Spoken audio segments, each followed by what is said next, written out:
Okay, we are back. Now we're going to jump back into it.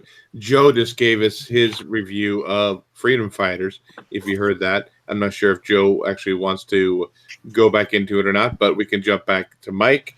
I don't think Mike read Freedom Fighters this week. But Mike, what did you read this week? Dave, do you like feet? I like feet, Mike. Thank you. Are we going back to that now?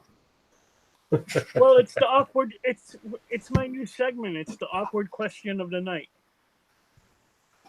Sure, Dave's why aw- not? They Dave's don't do much awkward for me, but question of the sure. night. Okay. Before I don't have the chat open or nothing. I just woke up. Bear with me. I want to give a special shout out. I don't know if him and his wife are watching. They said they would. Adam, uh, one of the hardest working guys at my store. Big shout out to everybody. Say hi to Adam if he's watching. Hi, Adam. Hi. The first book we'll do is actually a book that came out last week. You guys already reviewed it, I know. That's Major X number 2. This monstrosity again. I read it. I kind of enjoyed the first one. Granted, the art is fucking horrible, but it did make me feel nostalgic back when I picked up X Force number 1. This one's a mess. It focuses on Major X's homeworld, and it's got some Atlanteans thrown in there. I won't be getting another one of these. This was a blast from last week, a blast from the past. But that's like gold, and those are worth like a lot of money. Not enough. Not enough. Yeah, right now we have Comic Miss Explained and Nameless Phoenix, who had popped into my chat a little bit earlier when I was live at Medford Comic Con. So we'll Nameless see. If, Phoenix. again, when I was talking to somebody at the con, I said, "Hey, yeah, we're going live tonight at 7:00." He's, dude, against Game of Thrones. I said, "I know, trust me." Trust me, it's one of those things. We actually have a guy coming in late because of Game of Thrones. So let's jump into my first book. I thought there was a book that I read that nobody else read, but apparently that is not the case. A guy who's dead, Deadpool, that walked up into the con, and I say, "You want to say something to the camera?" He goes, "No, I don't want to talk." It's okay. Wave to the camera then. He waved to the camera. Okay, so let's go with my first book, and that is The Replacer this is Aftershock Comics. So it looks like a big VHS cassette from the 80s. Right? It's a really big thing. It's a 64-page book, for $8. So, I mean, you're getting a lot of book. So the whole story is about this kid, about a family of 4. The dad's like the parents are like in their late 30s, early 40s. They're having dinner around the table. Kid gets sick or pretends to be sick because he doesn't want to go to church and won't go to mass that night. So him and his dad stay home and they pick out a horror movie to watch. So they're going through, they're talking about these different movies. They pick one out, and then the dad, what appears to have like a stroke. He's like kicking back in his chair, can't move, all distorted. And they take him to the hospital, and that's what they think he had a stroke. But as we go later through the book, there what appears to be a monster inside of the dad, and only the kid can see it. Is that Groot? It's not Groot. Cat looks like Groot though, huh? So he keeps saying through the whole book, you don't see this. This is not real. He's not really hurt. There's this thing trying to take over his body, and kind of remind me of an episode of Twilight Zone. That kind of story. Big thick book though. Probably took me half an hour to read through it. Gotta read slow. I have to sound out all the big words, but he keeps getting better and better, and everybody's saying, "Oh, look how well he's getting. He can walk now. He wasn't supposed to be able to walk for a long time." And the kid's saying, "That's not Dad. That is this alien monster thing that's trying to take over his body. You guys are not seeing that." And he's trying to convince him, trying to convince everybody that it's what it is. And toward the end of the book, the dad keeps getting better and better, and the monster actually confronts him. But I'm not going to give away the total ending of it. But it's nice to see a big thick book like this, though. I mean, $8 you're paying for it, but Good quality book. Art's pretty good. Not too bad. Story was pretty good. Chugged along fairly decently, but I give this a stash. If you're into like the Twilight Zone kind of horror comic books, it's a replacer by Aftershock Comics.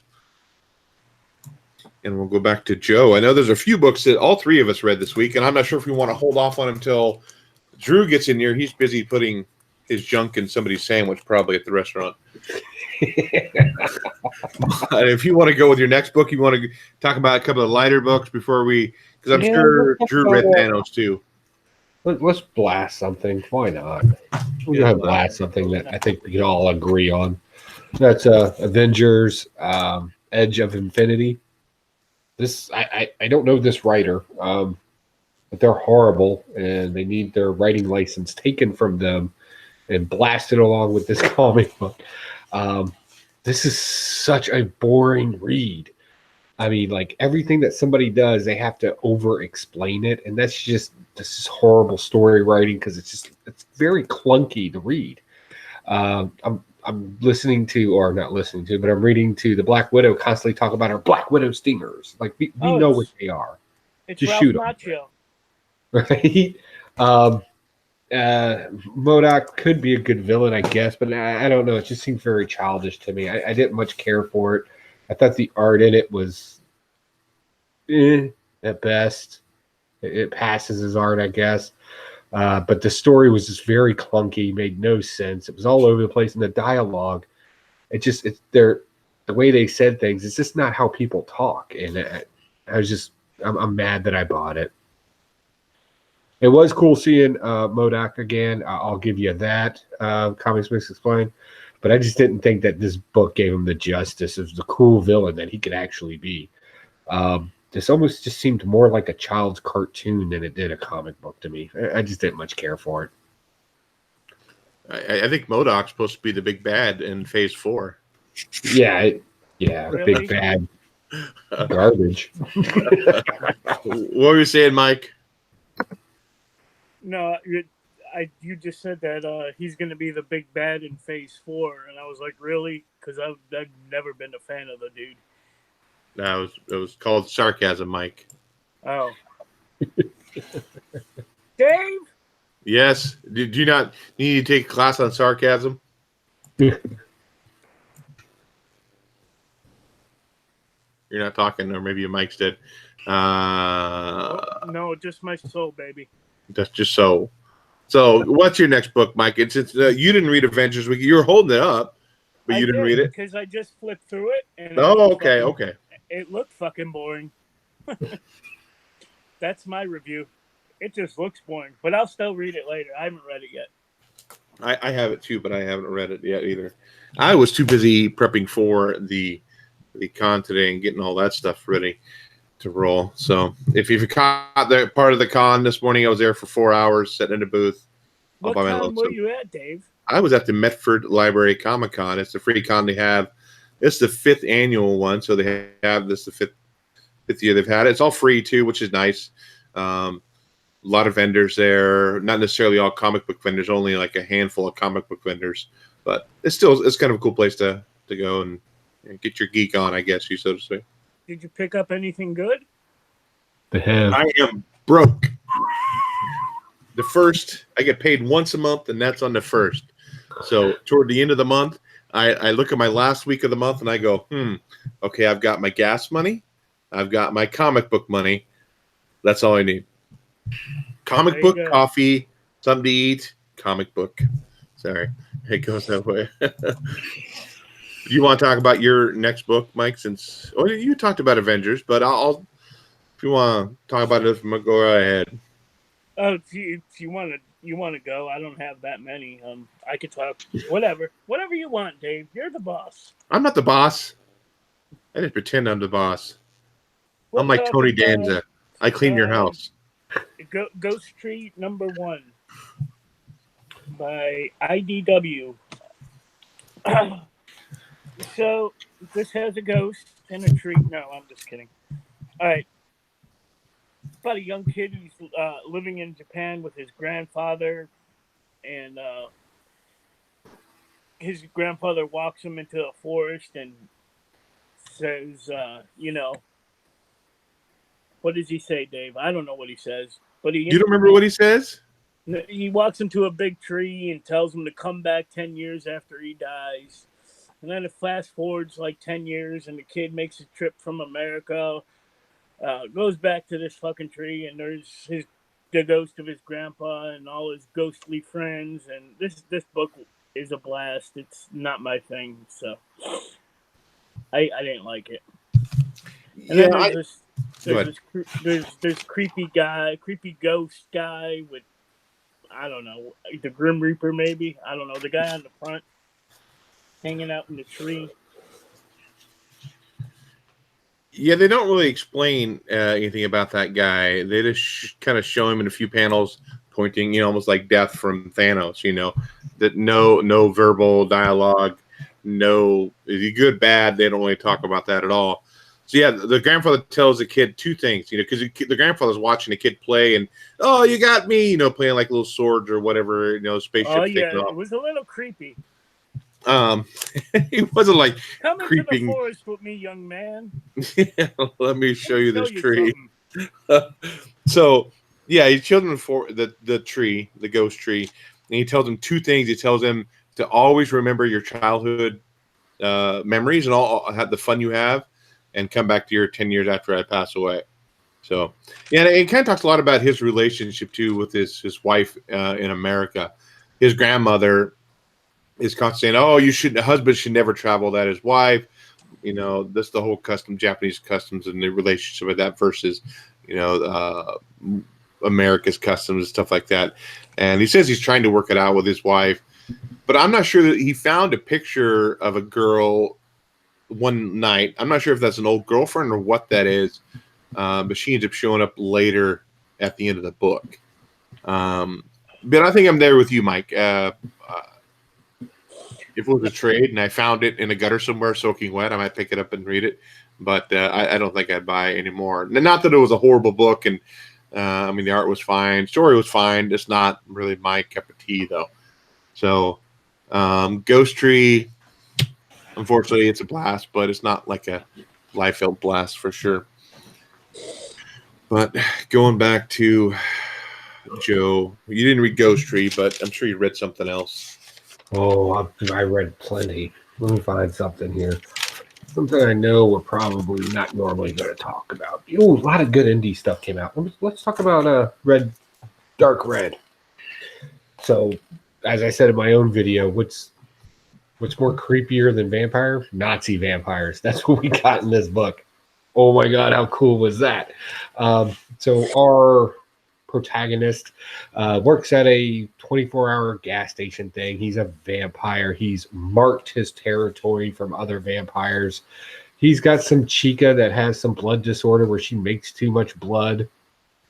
So that's the perfect little thing for him. And this guy, this blonde hair, blue-eyed, eloquent speaker guy, really likes the fact that he's on the verge of society, or on the fringe of society, and kind of wants to work something in his territory, right? Because that's a big deal. They can mark their territory.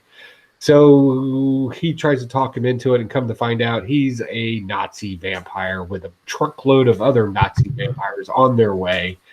This is just a fun read. Oh my God. I love the banter in it. I love the sarcasm that's constantly going on in it. The underlying jokes. It's just a good read. The art's beautiful in it. Real quick in the room, just want to do some shout outs. We got Comic Smiths Explained, like we said earlier. We also got Count Von Strange. They're great legendage in the room. We also got Discovery Bay. We've been discovered. Let's see. Again? Other people. Again. We get discovered every week by that guy. Mastodon Comics. Good to see you. Can't wait to see you in Baltimore, buddy. That looks like that's about it. Mastodon's going to be in Baltimore? I think he lives in that area. He's from PA. He's coming to Baltimore. He's coming to Baltimore because I know he was there the last time we were all there, but we just didn't know him then. God damn it, we missed you, Donnie. We missed you. I think I have Dark Red #1. I never got a chance to read it. It seemed like there's a lot of political stuff in there. Is it a political book? No, Not really. not really. Hashtag Me Too vampires, baby. So he just where's that story located in the United States? It's some no-name town out in the middle of nowhere. It's redneck country. Like Discovery Bay is coming to Baltimore too. I just saw that in the chat. Oh man, maybe this takes place in Baltimore. maybe. But Drew has joined us, the great Drew. So I'm here. real quick, Drew, the few books that we went over so far, maybe you can All right, say, give me the rundown, and I'll lightning round it for you. No. What Ghost Tree? Do you read Ghost Tree? No, I don't know what that is. Okay. Do you read Freedom Fighters? No, I don't care what that is. Okay. Did you read Dark Red? No, that's about the vampire Nazis and there's titties on the cover. That's all I know. Did you But I read didn't read it. Avengers, Edge of Infinity? Unfortunately, I did. Go ahead, give us that. Meh, it was all right. There was nothing to write home about. It doesn't compare to the other Avengers books that we're getting right now. So I think that it's a blast, in my opinion. Oh wow. It wasn't terrible, but I think No Road Home was so great, and Aaron's run on Avengers currently is so awesome that there's really no reason to pick up another Avengers book. You'll just be disappointed. Yeah, I didn't get to read it, so I feel like maybe I've wasted money. Yeah, I see he did. Witchblade. I mean, it's not terrible. It's a fun little story. It's a little one shot, so Is it? you know, there's some good stuff in there, but overall, it's not up to snuff. The bar has been set too high, my friend. The bar has been set too high for these kind of shenanigans, Marvel Comics. Okay, we also have Paul actually jumped in here and joined us. So Game of Thrones must be over. Dun, dun, dun, dun, dun, dun, dun, dun. I am not emotionally prepared for what just happened. Uh-oh. Don't tell me. I'm not saying nothing, but Soon as I get down here. my Did you go see fucking Endgame? God. Yes, between the two of this weekend, Yeah. I'm just Endgame of Thrones. So real quick, Paul, because you came in late because you were watching Game of Thrones. When I was talking to the guy today at the con, I said, hey, we're going live at 7:00 tonight. He goes, ooh, man, that's Game of Thrones. And I said, trust me. the big one. I said we have one of our panel members coming a little bit late because he's watching it. And I said that's just nature of the beast. We happen to go up against it. It's either that or Walking Dead. So Good thing Walking Dead sucks. it was better. I hear it came back in a big way. I'll just binge it. This last season's been really good. Yeah, Well, it's definitely been good. It's bingeable then. We'll probably talk about Endgame later on tonight. So we'll probably do some spoilers. We'll probably go over some stuff. No Game of Thrones spoilers. I am not. No ruining that spoilers for for anything without a spoiler warning. Do not worry. Okay, well, I might as well do a spoiler warning right now because we're talking about books. Spoiler warning on everything we talk about from here on out. Okay, Paul, do you have a first book tonight? Do you read? No, I'm an emotional wreck. I haven't read anything. Okay, we'll go back to Joe.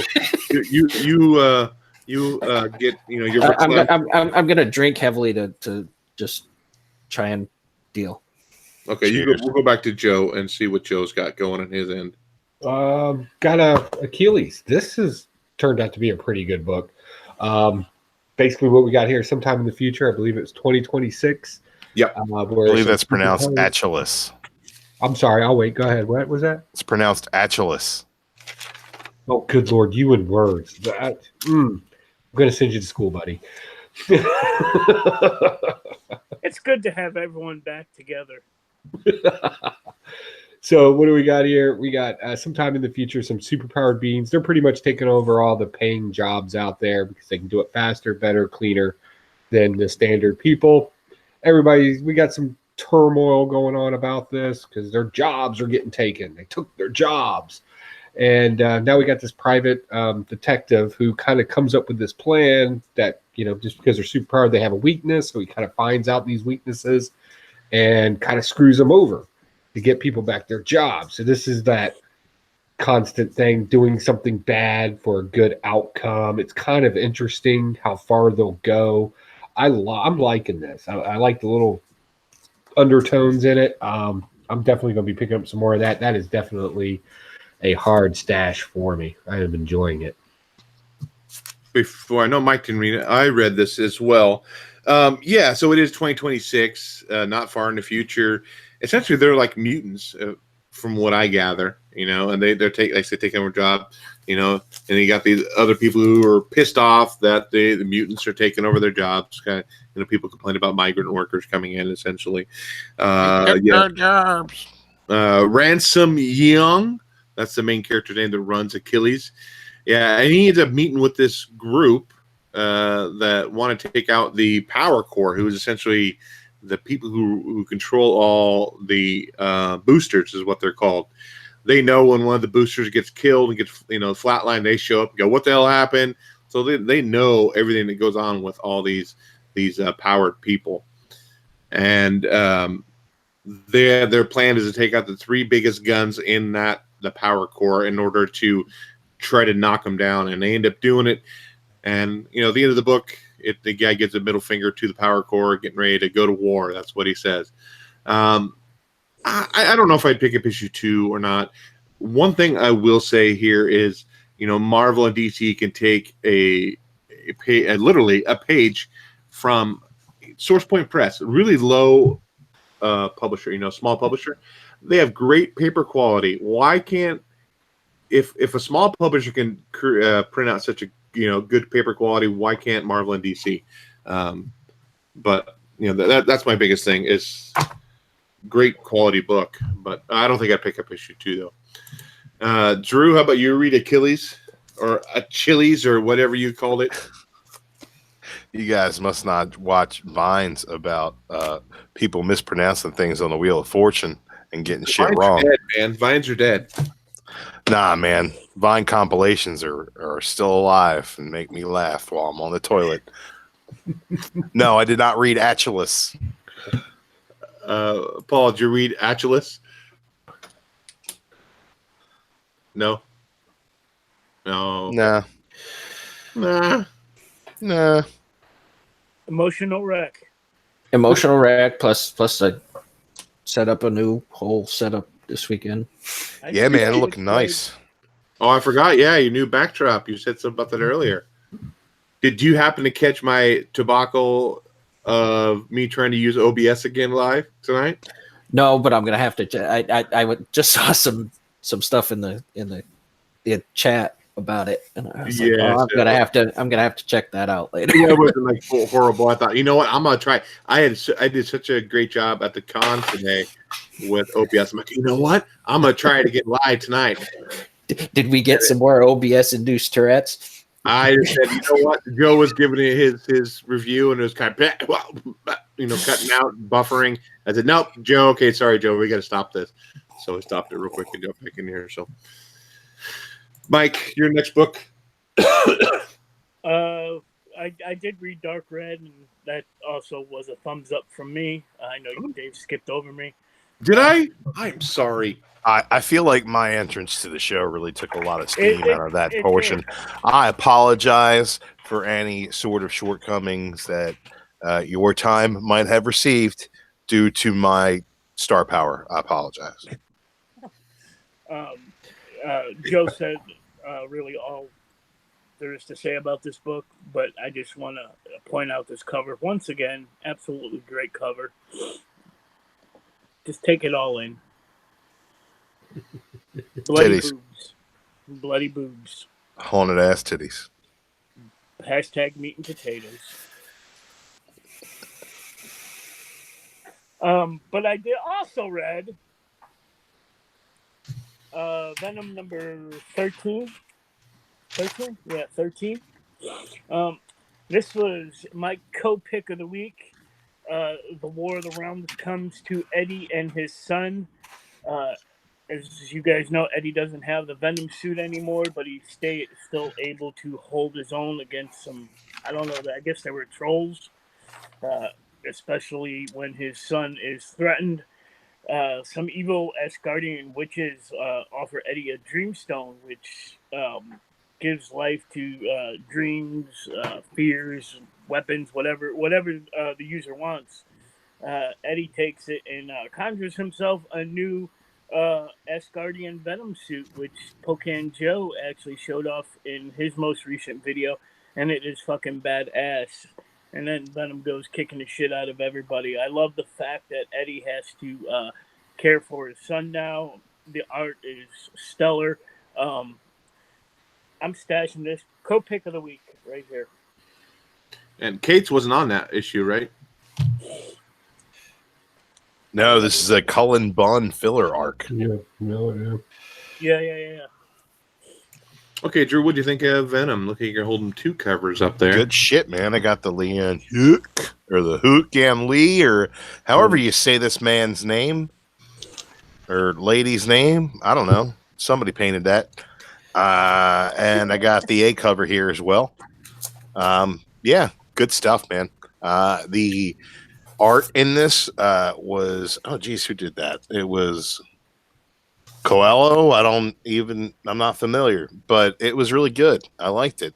It kind of felt like a copycat of what they've been doing in Venom, but different enough. Yeah, I think that they pulled it off. This is going to be a good filler arc. I like the fact that they found a way to put a symbiote on Eddie without giving him the symbiote. And I think that him being a little bit evil and having that bloodlust is on him. And we're going to explore that a little bit, get to his psyche a little bit. So, hey, man, it's cool stuff. I dig it. Building off of what Venom has done, adding into the War of the Realms, which has really been cool on all fronts. Yeah, it's a stash. I don't know. Have you been reading Venom, Paul? I'm a couple issues behind. So you didn't read this issue tonight? Nope. Okay. Emotional wreck. Emotional wreck. That's right. Joe, what you think of Venom number? Was it 9? Was it what? I forgot the one number. Yeah, I like this. I like the fact that 13.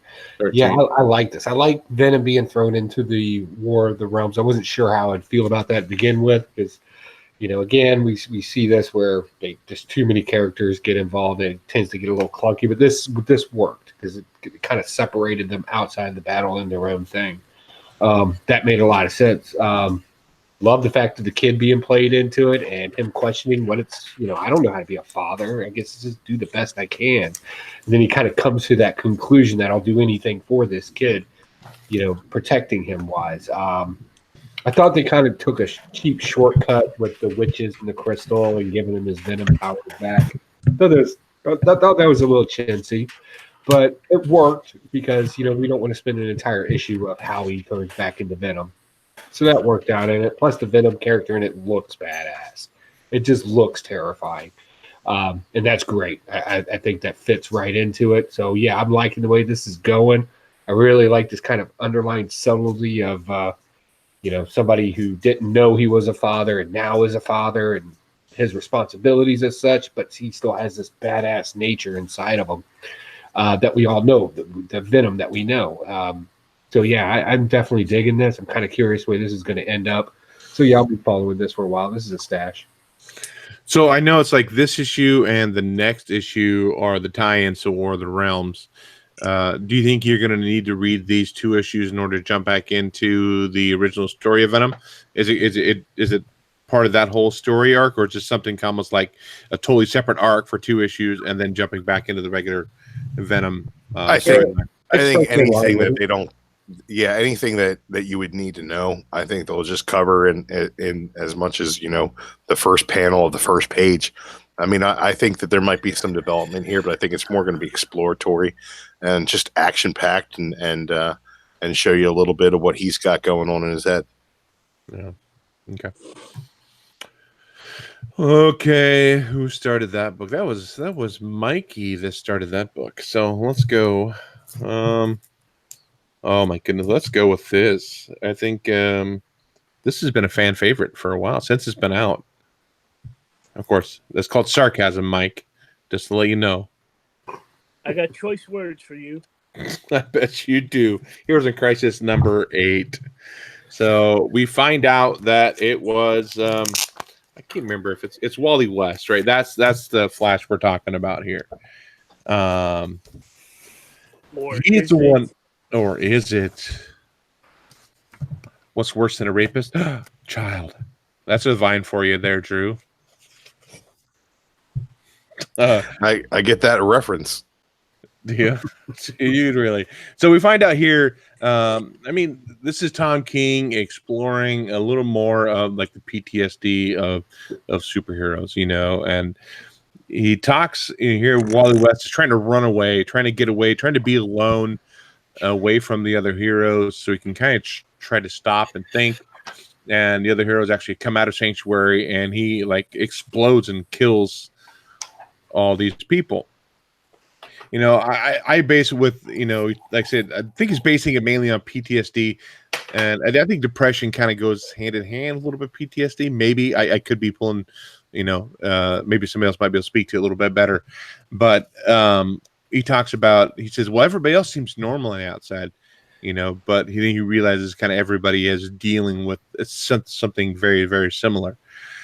So we find out who's the killer behind the whole thing. And he went back in time and went back in time. Yeah, went back in time and killed himself to make it look like that he didn't do it, and made Harley seem to look like that Booster did it. Booster saw it look like Harley did it. It's kind of a convoluted mess. I'm just glad there's one more left, and I don't have to worry about reading it anymore. But Heroes in Crisis 8 King. I still like the art in there. I think the art's pretty solid. But I'm just looking forward to it being done. I mean, there's so many of the books coming out that I'm looking forward to. Drew, Crisis, Heroes in Crisis. What'd you think? Heroes in Crisis. I didn't read this. I'm not gonna read it until number 9 comes out. A couple issues behind, and I'm gonna look at it with fresh eyes. I'm gonna finish it, and I'll read it all at once, and we'll see what happens. Because when this comes out, I'm gonna be doing a special talk about with Comics Misexplained and a few other gentlemen about the heroes in Crickets, and I want to go into it untainted. What you just told me didn't spoil it for me. I was spoiled by the internet already, so don't worry about that. I wasn't worried. The fact that you called it a convoluted mess, that is not a spoiler alert either. It's been a convoluted mess since the first issue, and we're taking a wait and see approach. But I think I know how I'm going to come out on this one. Did you read that one this week, Paul? Emotional wreck. Do I just pass by you again? We have the title of the show. Yeah. Hashtag. Joe, you, Heroes in Crisis. What do you think? This, I'm going to say I liked it, but I'm not going to like it for the story. I like what they're trying to do here. I'll give them that. I think this is new territory. You have a very complicated story where you're dealing with Speed Force, time, and all these other relative things and comic book tropes. And then you're also trying to double down on this PTSD, mental issues, memory, sadness, depression, PTSD, whatever you want to call it, right? You're dumping all that on top of it, and you're still trying to make all this into one cohesive, heartbreaking story. This is obviously what King wants. This is his pull at your heartstring story, because it's written that way. However, he's kind of missing the mark, because in 9 issues, to pack that much stuff in there, it does get a little convoluted, it does get a little complicated, and you miss little nuances in it. I read this 3 times. And each time I was like, oh, I missed that the last time. I could have wrote the entire thing.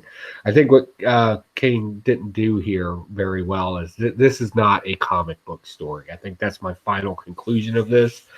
This should have been a book. I'm not even going to say it should be a trade paperback. This should be a book where you can kind of take your time, separate this story out a little bit, space it out better, and be able to say things you really want to say instead of just leaving it up to the reader's imagination. Because the whole thing with not only the time, but him being so fast that he can do X, Y, and Z, and then he can also change the holodeck room to make it look like somebody else committed the murder. And on top of that, he's dealing with the fact that he doesn't have his family anymore. That's obviously, I mean, it's a lot of stuff in this issue. And it's just hard to read it all at one time. I liked where the story was going in the beginning. I still like it. I just don't think it was done the right way, unfortunately. So soft stash, because I'm curious now to figure out what the big conclusion is. Unfortunately, because the big conclusion, now that we know what the actual problem is, they got to cram the entire conclusion in one comic book as well. So my prediction is that's just going to be just as clunky and just compact as possible, which is a shame because he's really hitting on some really cool stuff here.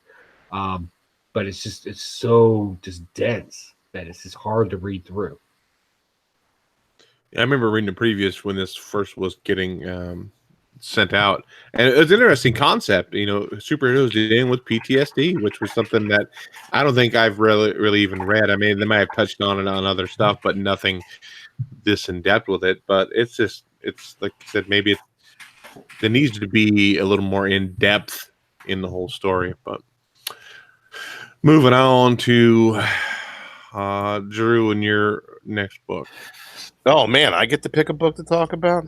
You get to pick a book. We trust in you, Drew. In Drew, we trust. All right, well, let's talk about not much something that I really, really enjoyed. Ascender #1. I don't know if this is related to Descender from Dustin Nguyen and Jeff Lemire, because I haven't read Descender.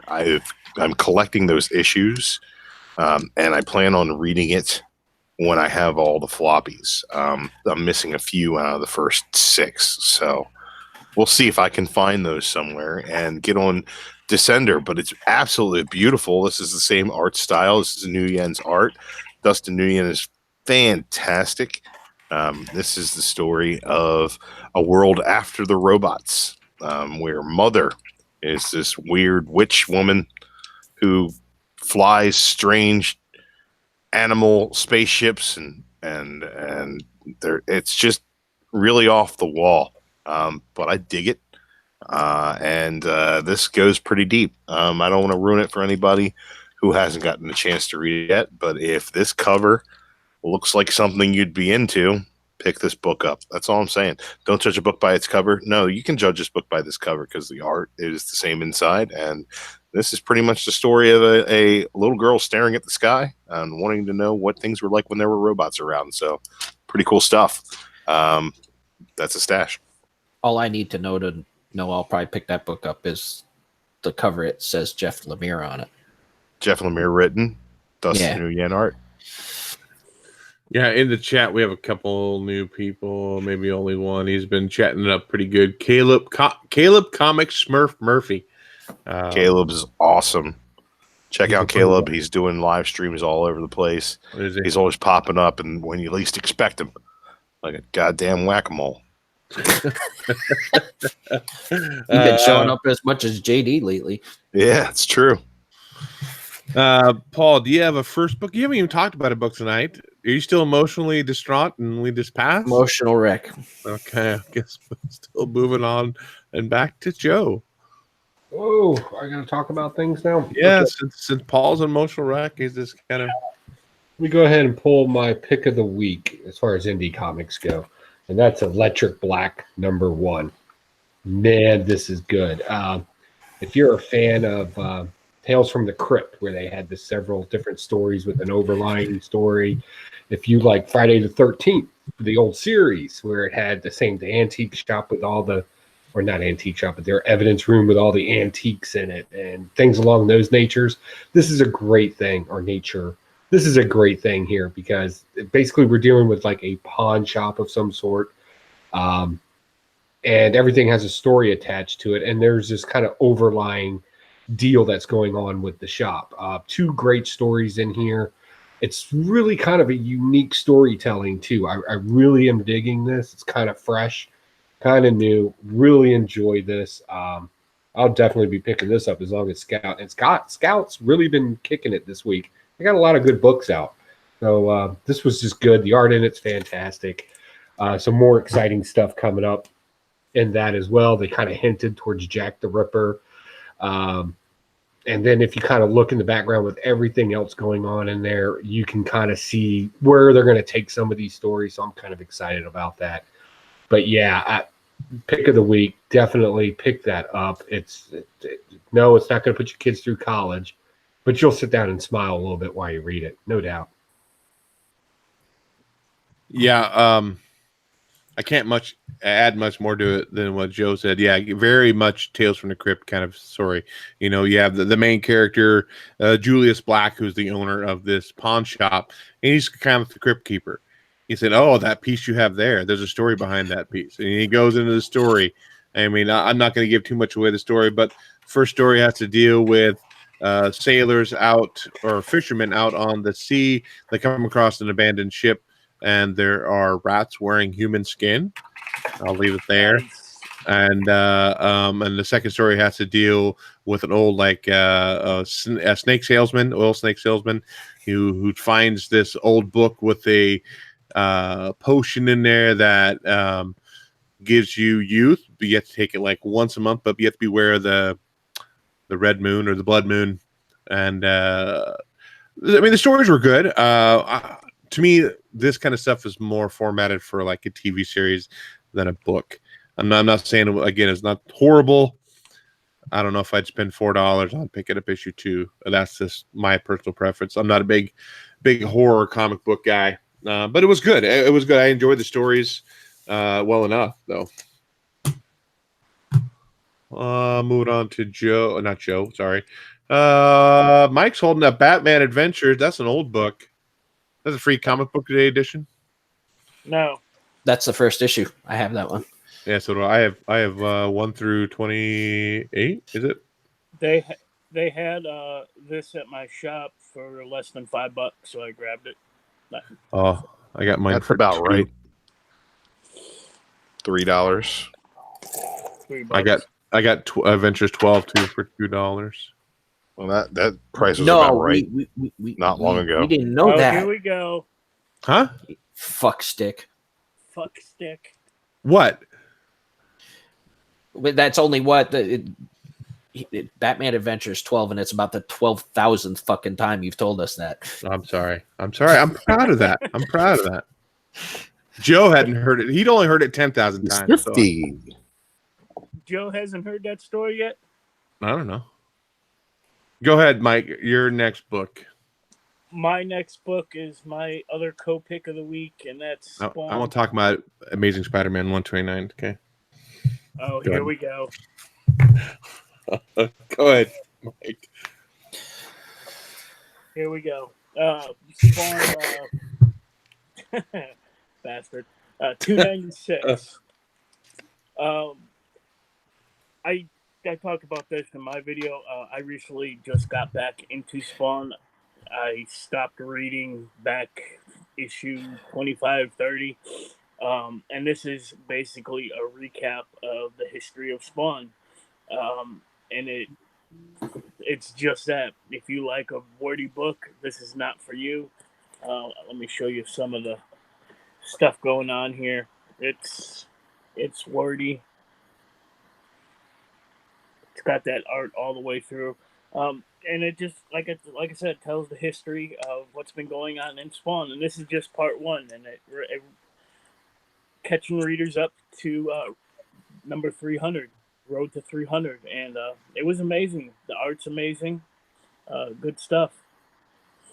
A must-have for any Spawn fan. If anybody else reads Spawn, I know Joe read Spawn. Yeah, I did too. It was okay. Like I said, it was just a recap. It's great if you've kind of been in and out of Spawn as you've been going through it. So yeah, it's a great recap. It's a good recap. That works too. I'm out of alcohol. But we know we're on the road to 300, and we know some things are going to be coming up in that. It's been both in the summaries and everybody's specking on it. So let's see what happens. So I think it was a good idea just to kind of catch the reader up on Spawn if you've been out of it for a while. But that's all it really is just a brief history. Super wordy. Yeah, super wordy. It took Grandpa a long time to finish this. I'm really looking forward to part 2 because that's kind of where most of us stopped reading, I think. So. Did it come with a limited edition Spawn bookmark so you could save your place, Mike? Dave? Yeah. Do you like feet? Shut up. Let's talk about a book. I really enjoyed the first issue. Second issue was okay. Third issue I really didn't like. And I thought it was, I don't know. Hulk Range number 3. So I picked that up. Drew picked I didn't read it though. How was it? Weapon H is a combination of Wolverine and Hulk. I mean, everybody knows that. So I don't understand what the big deal is about making 2 more, essentially. And they're having a big old brawl, maybe because they're gamma fueled more than what Weapon H is. I don't know. I really didn't read a whole lot of Weapon H stuff. So I don't know a whole lot about that character. I know he can control his powers a little more than what Banner can. I don't know. The whole concept of them putting Hulk and Wolverine in a tank and then swapping their powers. Essentially, they're turning him into Weapon H, as far as I'm concerned, and it just didn't really bring a whole lot to the table. We got a bigger Wolverine that's green, and we got a Hulk that had claws. So, and they're both kind of mindless beasts and kind of just tearing crap up. But I don't know. I think it was meant to be a little goofy, of course. But first issue was great. This issue I didn't think was great, although we did have a nice little love connection at the end of the book. But Hulk and Wolverine? No, not Hulk and Wolverine. They cross claws? No, they cross claws. They scissored. Is that kind of like scissoring? Yeah. Yeah, kind of like scissoring. Sounds like an armpit farting competition. I mean, it's stupid fun, I guess, but I don't know. I just didn't care for issue 3 very much. I'm not even gonna ask Paul. Joe, emotional wreck. Yeah. I went with that cover because that was pretty cool. Yeah, it's kind of a weird story. I don't really know. I like this. I haven't read much of the Weapon Age character.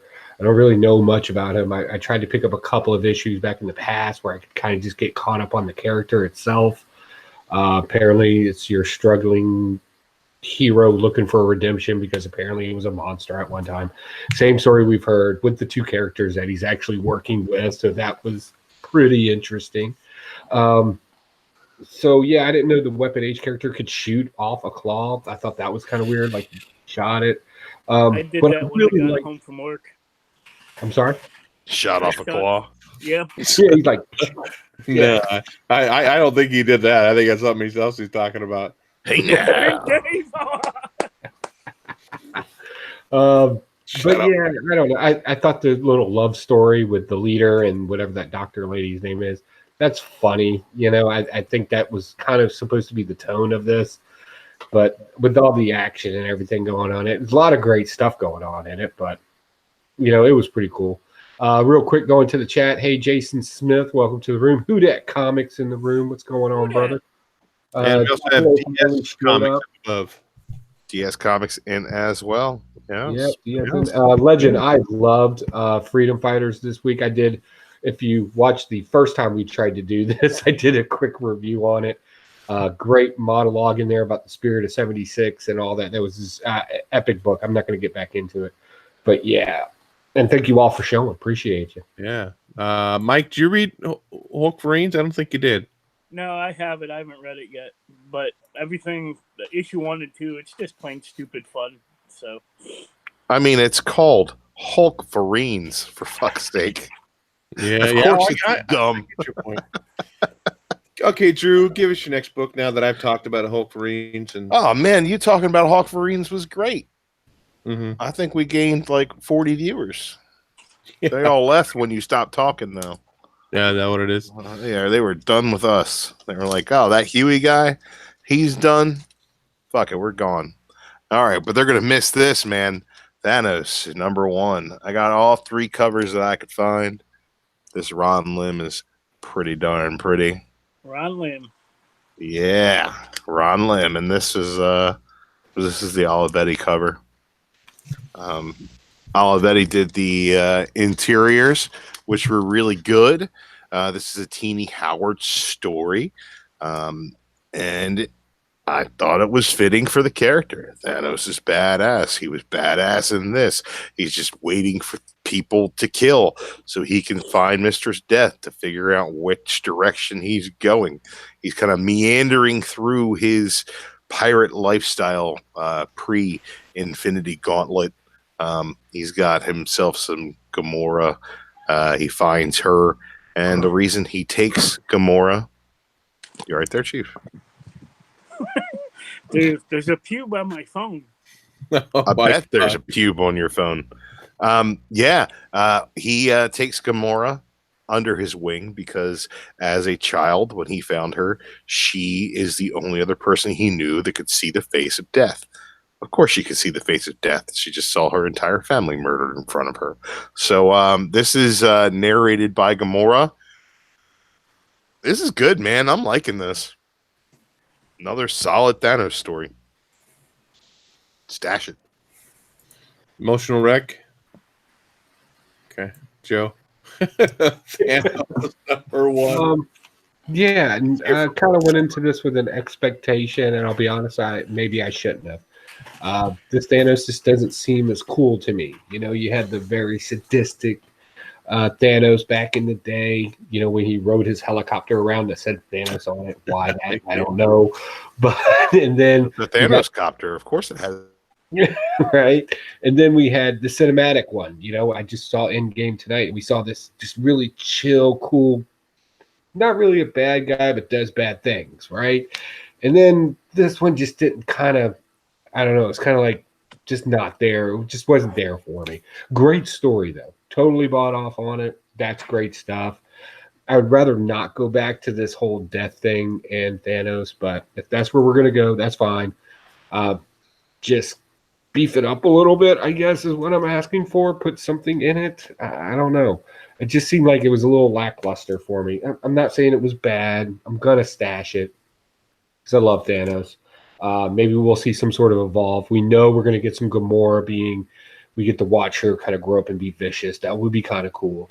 But I don't know. It just didn't seem like such a cool character. It just seemed like another bad guy to me. That's all. Mike, Thanos #1. Yeah, I'm stashing it as well. You guys know I love Thanos. Joe said it. I'm looking forward to seeing Gamora grow up and become what she is today. You get a little precursor to the Black Order. That was pretty cool. Yeah, good story. I'm going to keep picking them up, stashing it. Yeah, I've got other covers too. I didn't pick them all up because it was the end of the month, and I just didn't want to. Dave? Yes, end of the month. Yeah. What? Dave? Do I like feed? You like hot dogs? Shut up. Bet he does. What is that, Mike? What is that? It's a hot dog. Is that from work? I just want to know if you like hot dogs. I like hot dogs. I eat them from the middle. So Teeny Howard, harmonica style. yeah. So she did Baylet as well. So I mean, she's kind of a new writer. She's kind of coming on the scene, and I was a little reserved. You know, had some reservation to her writing a Thanos story, but I actually like this. I thought it was enjoyable. I read through part of it the other night. I was so tired, I had to pick it up and read it through the whole thing again today. I'll tell you what, though, if you're on Thanos's little killing crew, you don't want to go up and take a leak in the middle of a poker game or that because they end up on the table and getting killed. It seems like that's every time that happens. One guy gets up, I'm gonna go do this, and Thanos captures him and chokes Kinda him like out, Chicago. and cuts him out. Yeah, I guess. I don't know. I Team wasn't. You guys were the late crew. I wasn't. And then they know that Well, and the guy got killed. I guess we're going on a mission tomorrow. Buddy system. It's the way to do it. And then stay alive and you get to play poker and not go on missions. Yeah, yeah. That sounds way Serious better. Question. What, Mike? It's 11 o'clock. We still got to talk about Endgame. I know. We're getting ready to run through the lightning round here. Let me finish up my review of Thanos #1 first, please. Jesus Christ. His quick question was, can you wrap it up? He has nothing to do with it, okay? Yes, I enjoyed this. Thanos was ruthless. He didn't care. He wanted a challenge. Good stuff. I'm glad my reservations about Teenie Howard writing this were not changed. So definitely stash for me. Going to be picking up all of the Thanos. So we can go to lightning round. I feel like we haven't hardly talked about any books, but man, Drew, lightning round for you. Lightning round for me. All right, I'll show you guys some stuff I picked up and talk about some stuff that I read. Galaxy's Edge. I picked up this variant here when I found out that Galaxy's Edge was sold out in my shop. I didn't read it, but it's pretty cool. Fantastic Four, #9. Bam, there's the A cover right there. I got the Marvel Strike Force variant here as well. Nice. Pretty dope. I thought that was cool. Haven't had a chance to read it yet.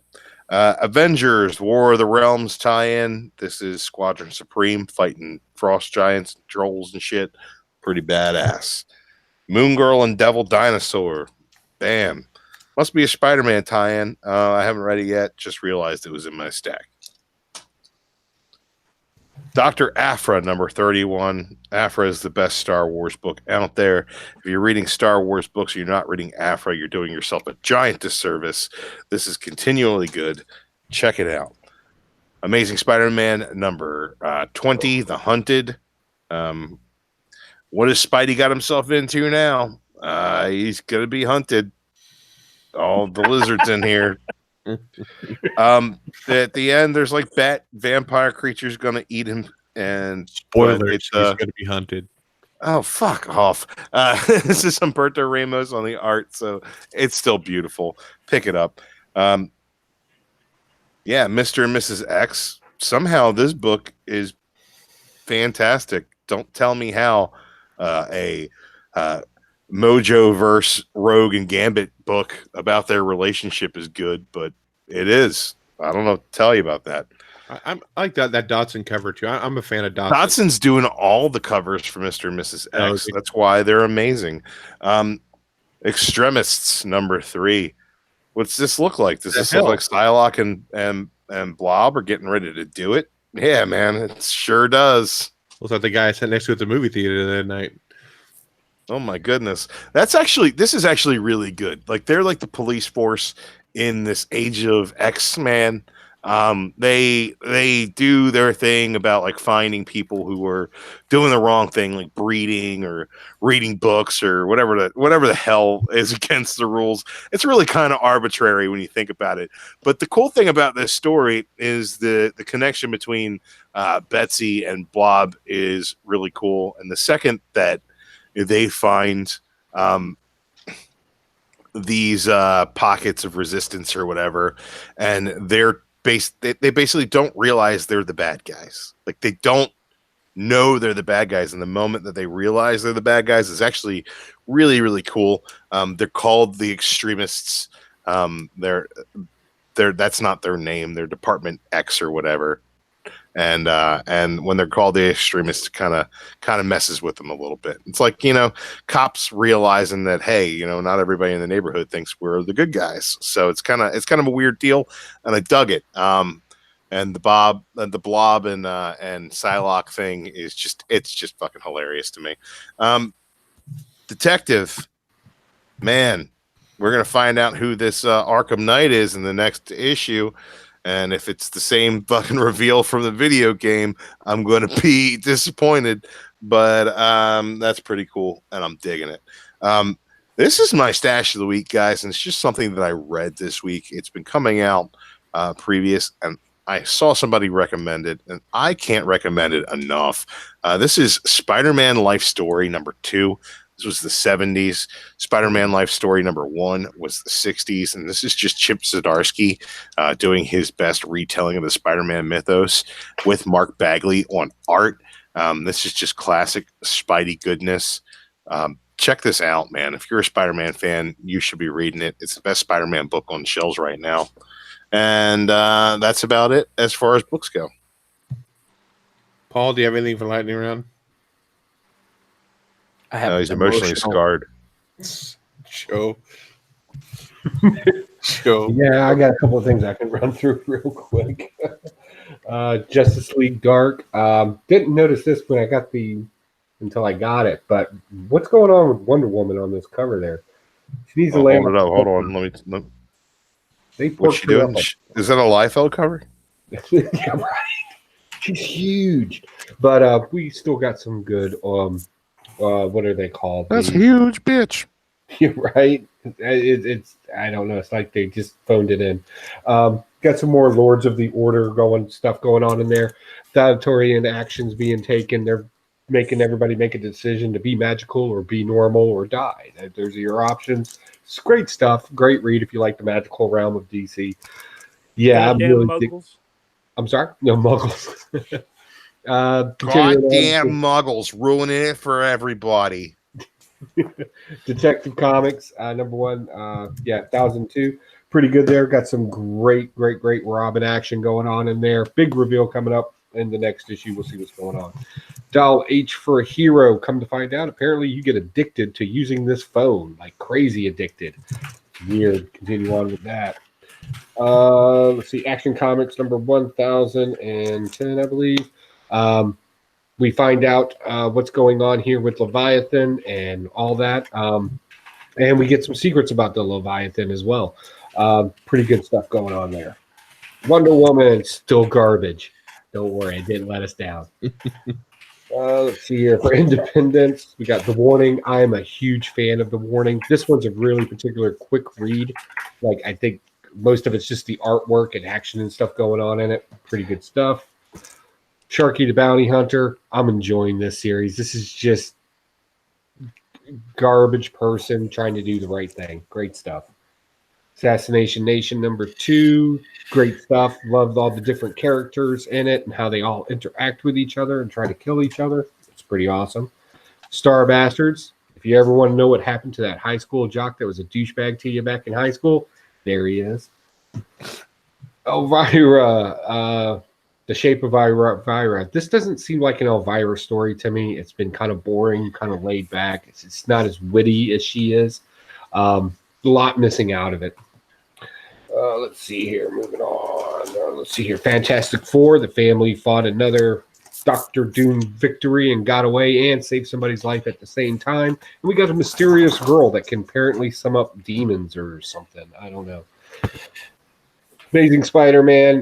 This has been good. Now we find out that all the rich hunters that are operating the drones cannot separate themselves from them, and they can also die now from them. So that's pretty cool. Moving on. Let's see here. Oh, Uncanny X-Men. Great a T.S. Eliot poem in here. The T.S. Eliot poem is The Hollow Men. It's a great poem. I highly recommend looking it up. You can pretty much read online. It's a short read. But the way this story interacts with the War of the Realms is very similar to the way the story is being told to you from a detached body. I know that sounds confusing, but once you read the story and you kind of look at the poem, they kind of mesh together, and it's pretty cool. Last but not least, Avengers. We get a knockoff version of the DC characters, like U.S. Squadron Supreme. They pretty much have the same backstory as Superman, the Trinity, and yeah, just all of them. Just absolute knockoff. Something weird's going on in here with them. Agent Coulson's involved, and so is Mephisto at the end of the book. And that's all my reads. Oh, also the quote in there about Benjamin Franklin. I'd rather live dangerously in freedom than peacefully in slavery is written all over. Was a quote by Benjamin Franklin, or no, Thomas Jefferson. I'm sorry. It's a quote by Thomas Jefferson, and it is all over Monticello in Latin. Here in Virginia, we have Monticello right down the road. It's like all over the place in that, scratched on different parts of the building. So I thought that was kind of interesting and kind of unique that they picked that quote to go in there and then going into the War of the Realms and why they're fighting the Frost Giants and everything in DC. Good stuff. Mike, you're lightning around. Of course, Fantastic Four I read, which is still excellent. I got Hulk Marines I still have to read. Avengers, Edge of Infinity, Detective with the stupid blueprint cover. Amazing. Sharky. What is it? Oh, I still haven't read Middle West number 6. That come out this week? No. I still haven't read it though. Last week. Ghost Spider number 7. Age of Rebellion, Grand Moff Tarkin. Still haven't read that. Uncanny X-Men, Moff. Grand Moff. Picked up this Batgirl 34 strictly for He had a beautiful moth. Beautiful moth. Hashtag meat and potatoes moth. Moth and potatoes. I still haven't read Hellchild either, so that is all the books I got to read. Okay, my last lightning round. Detective Comics. I haven't read that one yet. Nice, pretty cool Finch Wonder Woman cover. Haven't got that one yet. Of course, the Avengers Edge of Infinity, the Venom 13. Oh, yeah. Gotta read that one. And Middleton, of course. Got to get the Middleton. Justice League Dark. Still a great book. Loving this. I mean, a lot more depth in here than this regular superhero. A lot of spirituality and stuff like that. Fantastic Four, still good. Got almost all the way through before we had to go live, but still good, even though it's Dan's slot. I'm not going to hold that against him. Drew would probably have something to say, but I think so. We're already an hour in. I don't know, Paul. Are you too emotionally distraught to even talk about Endgame? No. Okay. That I can talk about. Okay. So what we're gonna do now is, hey Mike, if this is okay with you, we're gonna bypass Shut Your Funko Mouth because it is kind of a special weekend. Is that okay with you? I guess. You guess? Did you guys see all the new Venomized pops coming out? Oh, we better do a quick segment on Shut Your Funko Mouth then. Funko Mouth. This is gonna be quick. Okay, that's what she said. I'm gonna skip all the things that suck, and okay, we're done. Thanks, Mike. Rumor is we're getting Batman with a light up bat signal. That's pretty cool. Some of the good things that came out of Batman the Metal is the Batman Who Laughs. We got a pop for that. We got the Dawnbreaker pop, and now we're getting Red Death. So that's pretty fucking awesome.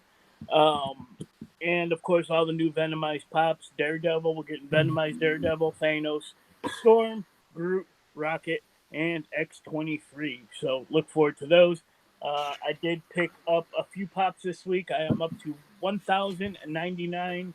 A few highlights. The Spider-Man Far From Home pops are starting to drop. Picked up this Mysterio. Picked up Gears of War, General Ram, and a few others, but we're not going to get into those. You guys could fucking go look at the pictures on Instagram. No, do I have Instagram? What do I have? I don't know. Do you have Instagram? I don't know. I don't know what I have. I think so. And Facebook. I posted the pictures on there. So, shut your fuck about. Okay, so yeah, shut it. Shut it. Spoilers. Spoilers. Hey, let me host. Spoiler alert. Yeah, spoiler. So yes, we are going to dive into Endgame. Spoilers abound. They've been very adamant about this movie. The producers, the directors, the actors. No spoilers, no spoilers, no spoilers. But we are going into spoiler territory. If you haven't seen it yet, why haven't you? That's for my first question. So we're going to jump right into Endgame. And we'll start with overall thoughts. So we'll start with Drew. What's your overall thought of Endgame? And then we'll move on to Paul. Overall thoughts. Just a quick Yeah, there's too much to really do overall thoughts on. I think this was an 8 out of 10. I think that it was really great in a lot of ways, left me wanting more in a lot of ways. I really enjoyed how it wrapped a lot of things up, but at the same time, I don't know how we're going to move forward and have anything else make sense with the timeline being the way it is. So we'll see what happens here, and we'll see what is addressed moving forward, what isn't. But man, I laughed way more at this movie than I expected to. Paul, quick thoughts on that. Then we'll go back into some more detailed stuff. Worthy payoff to 15 years, 22 movies. I think this is about the best you could do with it, with where everything was. Joe? Few criticisms that I had in it, just some things I think they didn't really pay attention to, but overall, epic. The parts that were supposed to make you feel sad, I felt sad. The parts that were supposed to make you laugh made me laugh. It's sad to see Captain America go and be done with, but that kind of passion of the torch thing, that was kind of cool. But all in all, I enjoyed it. I don't think it needed to be 3 hours long. That's one, I didn't get that, but I thought it was a great movie. I thought it was a great way to end this segment and move on to the next one. How they do that, I'm with Drew on that. I'm not really sure how that's going to transition smoothly. But besides a few minor criticisms I can get into, all in all, I really enjoyed that movie. Mike? So I have the attention span of a fruit fly. Yeah. So a 3-hour movie for me is like gritting my teeth. Bring a book. The first 2 hours are going to drag until the final battle. There's some spots of comedy within those 2 hours, but like Drew or Back to the Future is shit. It didn't need to be 3 hours to tell that first 2 hour story. But overall, I think it's a good wrap up of 10 years of Marvel movies. Looking forward to what's next. So, yeah. Overall, I thought it was good. I think I like Infinity War a little bit better, but I'm gonna watch it a second time probably to get another taste of it, make sure that my suspicions are correct. But Infinity War had a lot more action in it. Like Mike said, the first 2 hours kind of drug on, and then the last hours, bam, here you go, we're rolling. But I think they really needed to have that 2 hours of storytelling in order to kind of really wrap a whole bunch of stuff up. But overall, it was good. I don't know where they are going to go from here. I don't know who the next big bad is. It's, you try to think maybe it might be Galactus. But, man, trying to put Galactus on screen would be awful hard. And I don't know how they could do that. But, yes, I know, property. How we're going to watch Game of Thrones soon. Relax. I know Paul is emotionally distraught because of Game of Thrones. So, we're talking about. Did she watch it? No. She's waiting for me. That's what she's saying. Hey, hurry up. Where was I? I don't know where they're going to go. Get a drink before you watch that. Okay. You're going to need one. I don't know where they're going to go from here. This was kind of a, I don't know who they can make the big bad and be bigger than Thanos. I mean, I said Galactus, but that's going to be hard to kind of portray, I think. But okay, moving back. Runtime, we kind of talked about a little bit. Everybody think that 3 hours is a tad bit long? Do you think they could have shortened it down, cut some stuff out, or what does everybody think on the runtime? Runtime was fine for me. Yeah, it didn't bother me at all. I think that it did have what I like to call the Return of the King syndrome, where the movie was over and then there was a half hour more movie. That was all the emotional payoff, though. Like, that was all the 15 years built up. I get how you have to do that. I would say if they'd never made another Marvel movie and this was the last one, fitting end. I would say that the beginning was a little bit slow, but I think that it went fast, and then boom, stopped and just lulled. And as soon as they did the time jump, that really, the way that the movie ground to a halt, I think was pretty apparent to me that they did that on purpose. That it was very purposeful in the slowing of the plot. And the down notes that they were playing. So I kind of get that, and I dug it, and I thought that story-wise, it gave it a little bit more room to breathe. I would say that although I don't know where they go from here, Galactus is totally doable. I think the one thing I thought after this movie is, fuck, they can do anything now. They can do absolutely anything, and people will buy it. They've gotten to the point where they can do epic comic book stories in very comic book type of storytelling in a way that they haven't done before, and people are lining up for it. So I think that, you know, when you look at, you know, the next Guardians movie, if Beta Ray Bill isn't in that movie, I'll shit my pants. They're at a point where a horse-faced Thor allegory is gonna come off like gangbusters. I think that no matter what they do, it's gonna sell. So I'm not really that concerned about them moving forward. I think that they'll find a way to make things interesting. I'm just like, Jason Smith in the chat. Now DC has to catch up. No fucking way, bro. Shazam was great. Shazam was amazing. They're not catching up. Sorry. They'll stop printing comic books. All this will all go away before that ever happens. Not going to happen. Anybody else good on runtime? Thought it was okay? I thought it was too long. Again, there was this.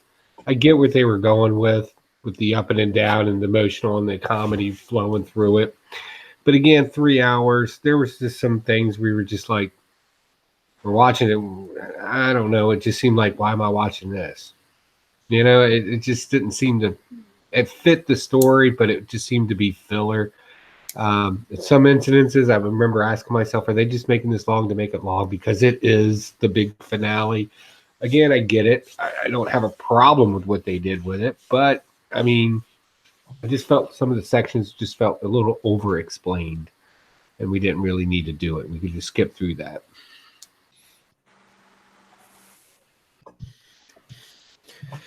Okay. So I was pretty shocked at the beginning of the movie. You know, they're trying to find Thanos. This is before that 5-year time jump. And not Gamora. It's God, why can't I think of Gamora's? Huh? What? Thor? No, Gamora's sister. Nebula. Says she knows where Thanos is. They go there to confront him, and Thor ends up chopping Thanos' head off in that hut, and he said he went for the head. I kind of was like, what the hell? You know, that kind of threw me for a loop. Anybody else? What was her thought behind that? I was like, what the fuck? Now I was like, damn, that escalated quickly. And the end result was Fat Thor. Big Lebowski Thor. The best part of the movie was Fat Thor. He was fucking great. They need to make a Fat Thor Funko. When talking shit for Korg on the Fortnite was great. I like Thor called me a dickhead again. And moving on, so he may be in the next Guardians of the Galaxy. The Ass Guardians of the Galaxy is what they're calling him. And Jason Cantu makes a good point. It's unfortunate that the Nebula shared the same Wi-Fi. Yeah, but it had to end that way. That was the one out of the 14.9 million or whatever outcomes that had to be that way. Definitely really talk about that. Future Cap meeting old Cap. That part was funny. One part I really wish they would have, you know, Cap was actually cussing in that movie. We said when you ran into the old Cap, you said, you got to be shitting me. I really wish Tony Stark would have said language. I think that would have been a funny little clip to add in there because that's what Cap did to them in the last Avengers movie, or not the last one, Age of Ultron. But I thought that was a pretty cool scene, the Cap versus Cap. I don't know if anybody. How about the fanboy moment of the movie? What's that? Cap wielding Mjolnir. Oh my god, dude, that was my favorite part of the whole damn thing. Dude, I don't know. I think so many stairs was probably my favorite part of that entire movie. So many stairs. The Hulk had to take the stairs at the end of the first Avengers. He's just pissed off at the stairs. It's great. Yeah, Comics Misexplained's got a good point. The Hail Hydra part. Kind of little homage to. Yeah, because you thought they were going to go back into that fight scene in like Winter Soldier, because almost all the same characters were in that elevator, and that whole part when Cap leaned over and said "Hail Hydra," but the whole audience went, "Oh my god!" Just based on that. I can't remember the name of that writer that did that Hail Hydra book for Cap. Secret Empire, man. Nick Spencer, best Captain America ever. Yeah, my life on it. Well, you're wrong. You can wrong a lot of things. You can be wrong about that too. No, nobody else agrees with you on that. You're alone. I do. I loved Hydra Cap. Thank you. When Cap wielded Mjolnir, that was one of my favorite scenes of the whole freaking movie. And my wife leans over. Can he do that? The best was, I knew it. I really enjoyed Professor Hulk and Rocket in the back of that truck on the way to New Asgard. Something so adorable about that. I hated the Hulk in this one. I wasn't too much a fan of the Smart Hulk versus, where he was kind of right in between. I like Smart Hulk. I dug it. Of course, Ant-Man played a big part, which a lot of people thought he would with the quantum realm. That's how they kind of traveled through time. I thought that was, of course, that's stuff beyond me. It's movies too, but I thought it was interesting. I thought that was. I love going back to the old movie and kind of seeing it from a different angle. Very much like you said, Back to the Future, and they talked about that in the movie as well. How you see that. That was. They ran through all of the time travel movies. Yeah, even Quantum Leap was thrown in there as something that's utter bullshit. Yeah. So the teams, they got split up into separate teams to go find the different stones. So Black Widow and Hawkeye had to go to Vilmir. Is that what it was? Volmir. Stonekeeper. Vormir. That's what it is. And of course, somebody had to die. Would you think that was the right choice for that? What was anybody's opinion on that whole scene and who had to pay? I guess we're not getting that Black Widow movie after all, are we? It says we're supposed to still. Everybody sell your first appearances of Taskmaster, because that movie's not happening. That bitch dead. Hey, they could do like Captain Marvel and just go back 20 years. Nah, man, you can't do that no more. That bitch dead. Whatever.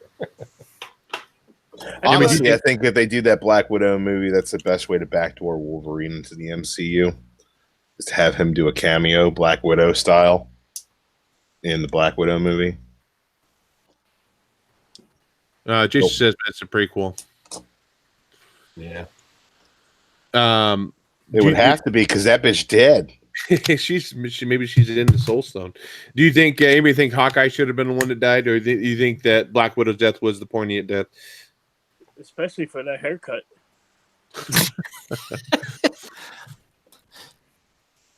Nobody else on that. I could care less about either of those characters. Either way, it was the two normies on the team, so either way, one of them could have died. Yeah. The two people without any powers, they're just highly skilled people. So either one of them could have died. It wouldn't have mattered. Captain Marvel's appearance. What does everybody think about Captain Marvel? She was in the first of the movie and the end of the movie. That was it. She was only in those two parts. I thought she played a more prominent role throughout the movie, but I guess she had other planets she had to go protect and stuff. I think she was used perfectly. You think so? Yeah, man. She's a plot device. She's not. I mean, in this movie, she's a plot device, not a character. A little bit of character that she gets when she mouths off to Rocket, I really dug. And beyond that, she's a plot device. Yeah, I was kind of hoping it wouldn't be centered around Captain Marvel the whole fucking movie. The whole deal that it was going to be centered around Captain Marvel was bullshit in the first place. Yeah. So. I did like the fact, when she did show up toward the end of the movie to kind of save Thanos' ship from raining fire down on everybody. She destroyed the ship. She thought she was going to go dispatch of Thanos all by herself. I like the fact that she didn't. I like the fact that Thanos fought back and it wasn't just like her coming in to save the whole day. I thought that was kind of cool. The part I thought was really cheesy was the part where she got the Infinity Gauntlet and they're trying to get it back to the quantum realm, to the little van. And she's like, well, how am I going to get through there or whatever? You're not going to make it through all of us. And all the girls showed up like, dude, she just flew through Thanos' ship. She's going to have no problem flying through all these people and getting to that damn van. So that scene I thought was totally unnecessary other than the girl power part of it. It's one of the best scenes in the movie, I'll be honest. Action-wise, it was fantastic.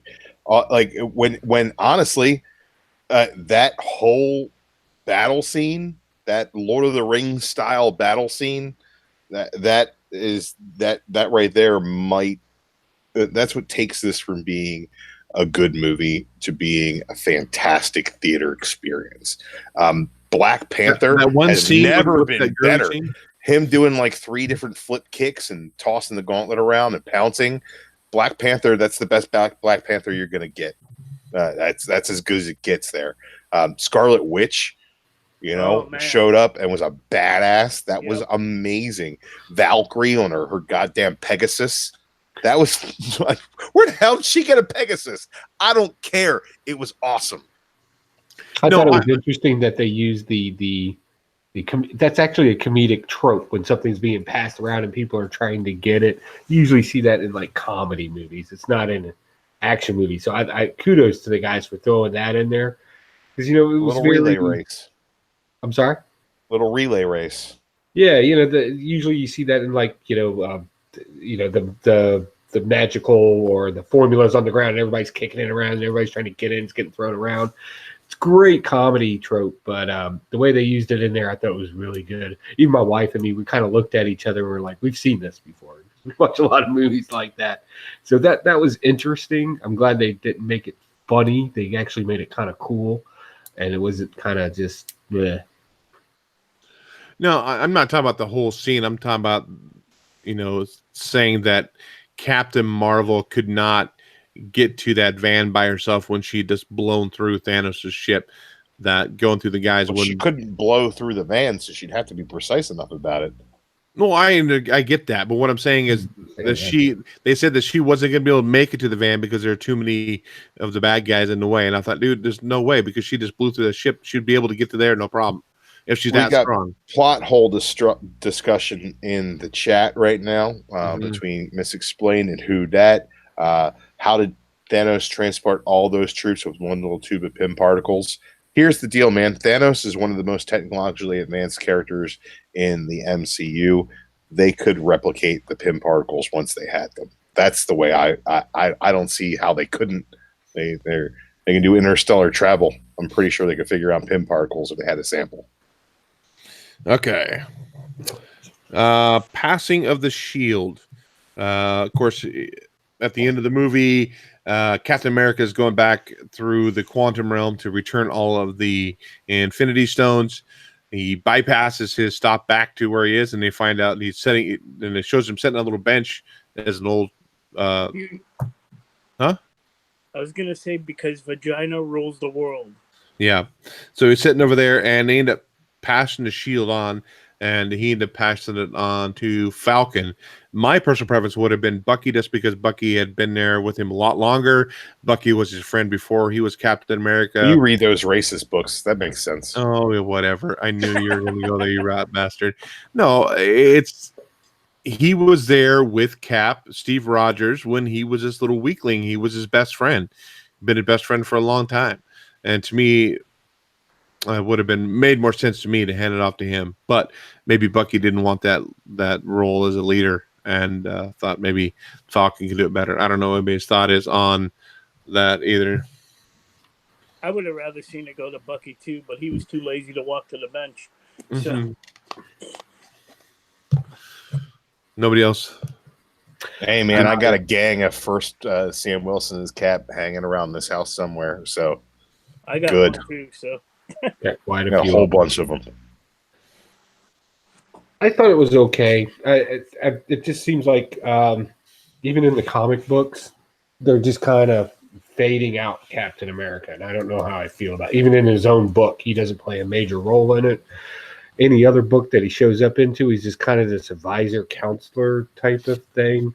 It just seems like Captain America is just slowly getting phased out, and they just pretty much did it in the movie that way. I mean, I don't know why he has to go away, but apparently he does. So the new whatever that's going to happen is going to happen. So yeah, it is what it is. We just have to suck it up. Luckily, I got back issues. Apparently, Legend Upset, we're talking about the movie. If that's what I take from the chat. We talked about spoilers before we started talking about this. That if you don't want to be it, so I guess we jump back in too late. Sorry, Legend. Sorry about that. We thought we said no spoilers at the beginning. Sorry about that, buddy. But what? Okay, going on. So spoilers ahead here. Last thing we're talking about. So if you haven't seen it again, one last time, you might want to shut it off. And we'll catch you later. The main death in the movie at the end of the movie. Did anybody figure that's who it was going to be? I all this time I figured it'd be Captain America, but he just as well died. But so yeah, he's got arthritis now. He can't do anything. Anybody else? Yeah, I knew that was going to happen. Yeah, I mean that's pretty. Yeah, there's no more contract. Well, he's got a producer's contract at this point. Downey Jr. You know, yeah, but any flashback stories they want to put him in, he'll show up there. He'll do whatever he does. But he's cashing out, man. They've done this for long enough, and I tell you this much: when they showed him outside of the armor at the beginning of that movie, he did not look like a superhero. So, no, he did not. No, when they got him back from space, you mean? At any point throughout the movie, he didn't look. He looked aged. He definitely looked older, and I think that they didn't take the steps to make him look younger. I don't think they took steps to make him look older. I think he's getting older. The guy's in his upper 50s at this point. You can't be a superhero forever. I don't think he's upper 50s. Maybe mid 55 is whatever. Mid 50s, upper 50s, lower 50s. He's old as fuck.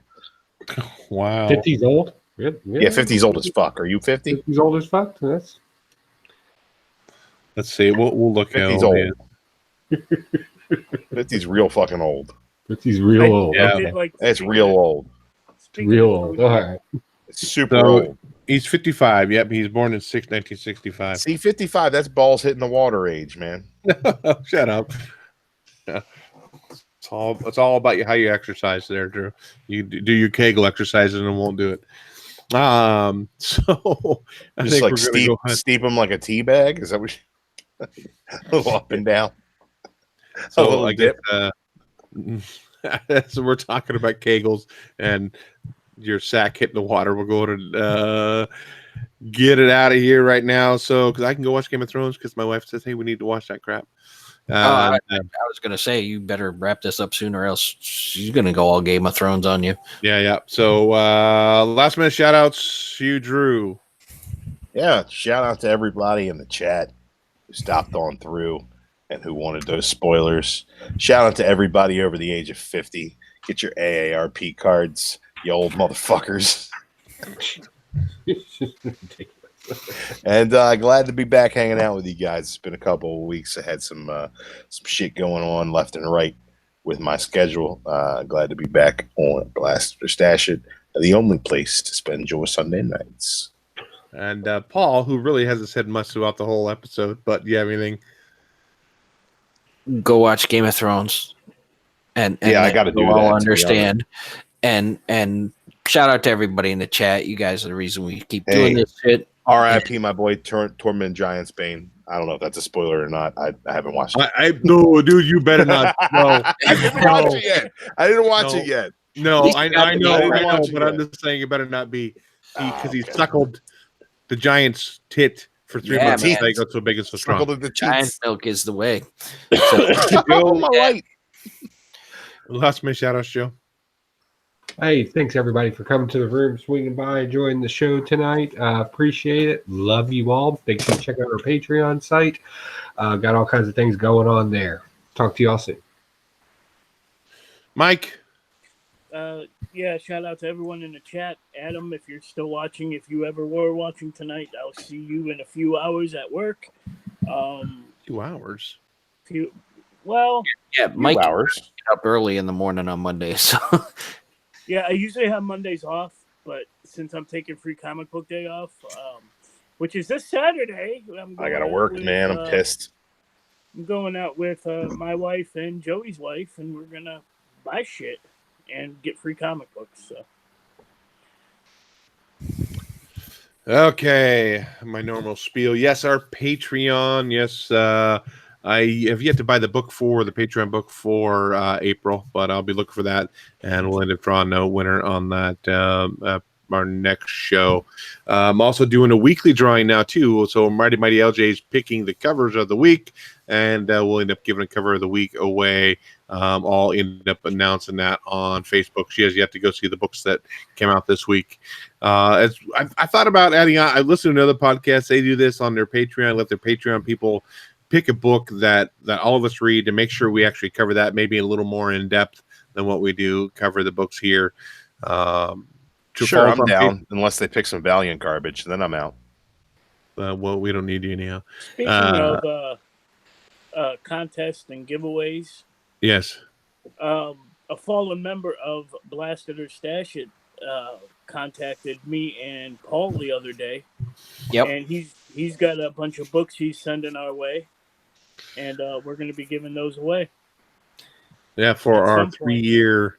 Our 3-year anniversary. 3 years we've been doing this crap. Make sure you go follow us on Facebook, on Twitter, on Instagram, all those favorite social medias.